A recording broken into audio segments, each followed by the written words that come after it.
Insomniac Games has positioned the new Spider-Man game as a standalone work.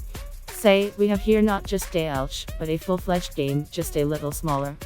Almost like Uncharted, The Lost Legacy. Buy, fly, do not skimp. But is it worth believing these promises? Alas and ah, but the end result suggests otherwise. How did it happen? I'll tell you now.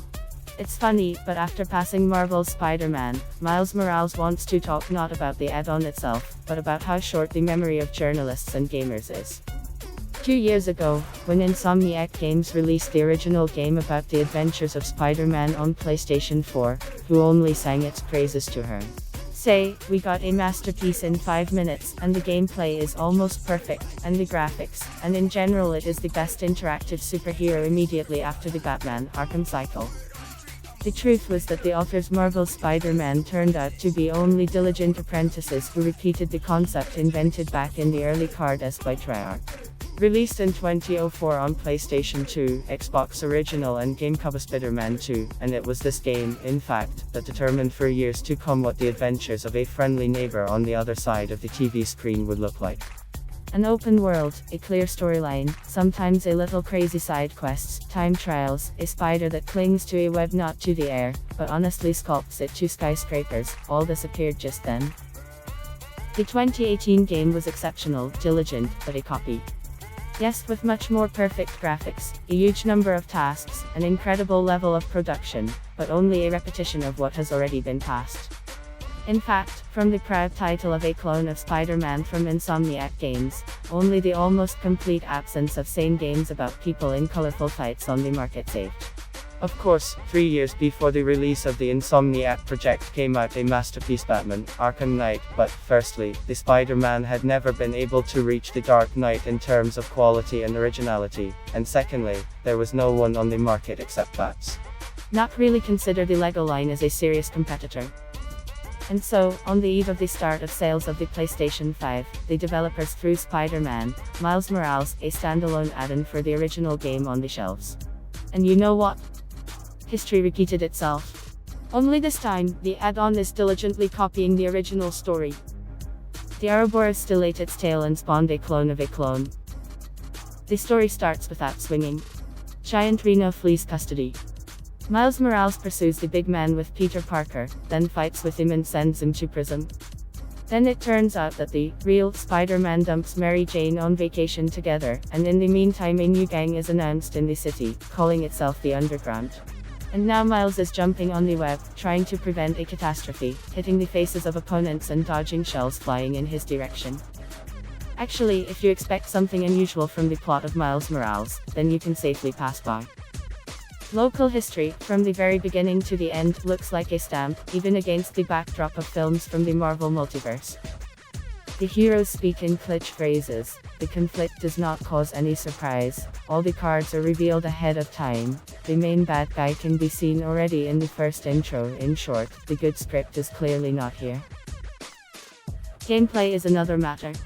As I already said, the previous game could not boast of something original either. Another thing is that it took about 20 hours to complete Spider-Man of the 2018 sample, and this is without taking into account all kinds of side quests and tests. The storyline of Miles Morales flies in just 4 to 6 hours and consists of 18 tasks, which are interspersed with urban activities, like pacifying a hooligan from a gateway. Unfortunately, the compressed timing was far from the best reflected on the game. In the full-fledged Spider-Man, the developers quite skillfully alternated scuffle with other mechanics. We were allowed to wave fists, solve puzzles, and loosen up the bosses, and even turned everything upside down, forcing us to fit into Mary Jane's suit. In many respects, this is why the game did not tire as much as a modern sandbox, with pumping can tire. Yes, assassins, I mean you. Miles Morales, at first glance, tries to make the most of this concept. However, she fails. Take riddles, for example. They are concentrated at the beginning of the passage and closer to the end. In between, there was a continuous scratching of his fists on the foreheads of opponents. There is only one normal boss, and even that in the Spider-Man universe has been such a fool, a total loser from time immemorial. Of course, I'm talking about the same Reno, who will have to fight 2 times. Do you think the tactics will be somehow different from all the battles with Rhino we've seen before? Unfortunately no. We dodge the blows, we saddle the big man and make him imprint his forehead into the desired object, that's all love. The rest of the bosses are not impressive at all. Unfortunately, even the final battle was a failure. It looks insanely spectacular, but in fact all the player needs to do is to click on the circle in time and learn how to properly throw the enemy into the air. If these 2 points are met, then there will be no problems with the villain. The rest of the time you have to deal exclusively with massacre. Even in those tasks that do not seem to provide for anything like this, well, who would have thought that the search for a cute cat would turn into a fight with gopniks? Miles is literally bombarded with opponents. And it's actually not that bad.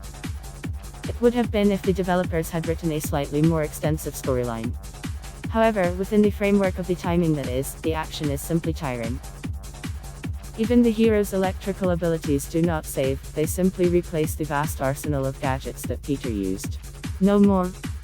But thanks for invisibility, brings back memories of the never completed Spider-Man Unlimited.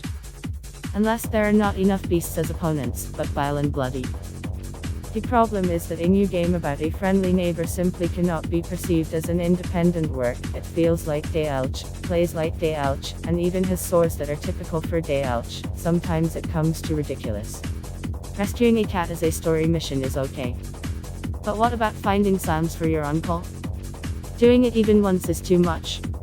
The frank procrastination of the passage, which has a place in side quests, but not in the main storyline. Of course, the game is not limited to just passing the storyline. After the finale, Miles can move around Harlem and complete the remaining missions. Only this part of the game is even more reminiscent of the original Spider-Man 2 years ago. Again we have to beat muzzles at construction sites, look for all sorts of things, go through training tests. This time even the side quests failed.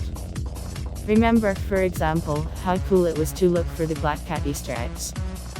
How do you like the idea of solving the problem with water supply in New York or helping to save the restaurant business?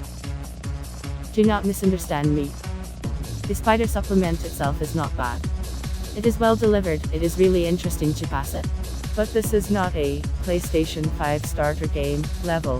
This is not a story that can sell consoles. This is just DLCs. The main problem with Miles Morales is that the game was presented as a standalone product that can exist in isolation from the main game. That is, the developers de facto stated that the adventures of Morales can compare with Uncharted, The Lost Legacy and as many as 2 add-ons for The Witcher 3, Wild Hunt. However, in this league, Spider looks weak, he is like a black sheep, by pure coincidence, wedged into the flop. And with this, alas, nothing can be done about it. So it turns out that as part of one big game called Spider-Man, Insomniac Games' new work is pretty darn good. But as a standalone product, if you want to buy it as your first exclusive for PS, then think hard if it's worth it. Miles Morales justifies itself solely as DLC for the main story. For a full-fledged game, this 6-hour adventure does not pull at all for a whole bunch of completely objective reasons.